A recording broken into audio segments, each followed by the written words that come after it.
ஸ்ரீ மகா பெரியவா சச்சரிதம் 11ஆம் அத்தியாயம்.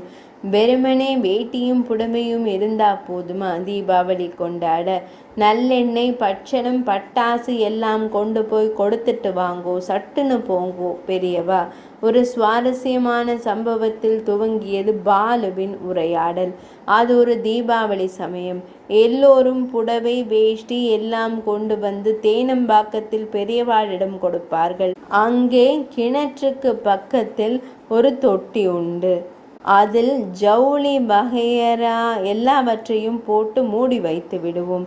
குண்டுன்னு ஒரு பையன், 18-19 வயசு இருக்கும். இங்கே எடுபிடி வேலைகள் பார்த்து கொண்டிருந்தான். பெரியவாளுக்கு அவன் மேலே ரொம்ப பிரியம். ஒரு நாள் காலம்பர எங்களையெல்லாம் கூப்பிட்டு தொட்டியை காட்டினார். தொட்டி காலியாக இருந்தது. உள்ளே ஜவுளி எதுவும் இல்லை. எப்படி அத்தனையும் மாயமா மறைஞ்சு போச்சுன்னு எங்களுக்கு தெரியல. மகா பெரியவா எங்களை கூப்பிட்டு நிறைய பட்சணமெல்லாம் வாங்கிட்டு வர சொன்னார். தீபாவளி அன்னைக்கு எண்ணெய் ஸ்நானம் பண்ண எண்ணெய் வேணுமே, அதையும் வாங்கிட்டு வர சொன்னார். எங்களுக்கு ஒண்ணுமே புரியல. பட்சணம் நல்லெண்ணெய் வந்து சேர்ந்தது. பட்டாசு வேணுமென்னு சொன்னார் பெரியவா, அதுவும் வந்தாச்சு.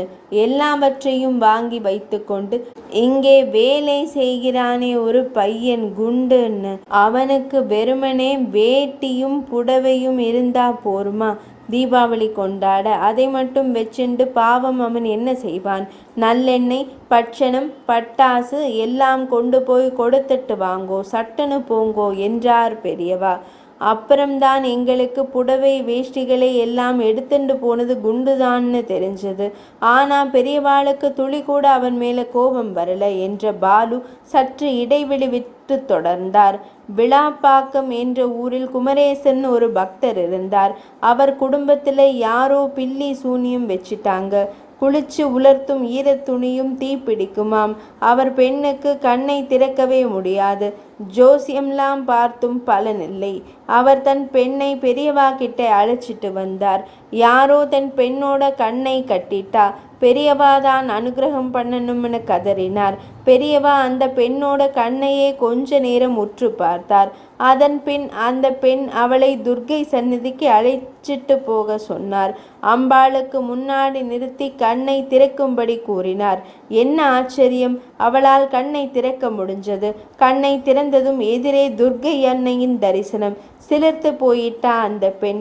அவளுக்கு பார்வை சரியானதோடு அன்னியிலேருந்து வீட்டில் துணிமணிகள் தீப்பற்றி எரிவதும் நின்று போச்சு. பாலு கூறி முடிக்க, அந்த கருணை கடாட்சங்களை எண்ணி நம்மையும் அறியாமல் காஞ்சி தெய்வத்தை தொழுது பணிகிறது நம் உள்ளம். 11ஆம் அத்தியாயம் நிறைவடைந்தது.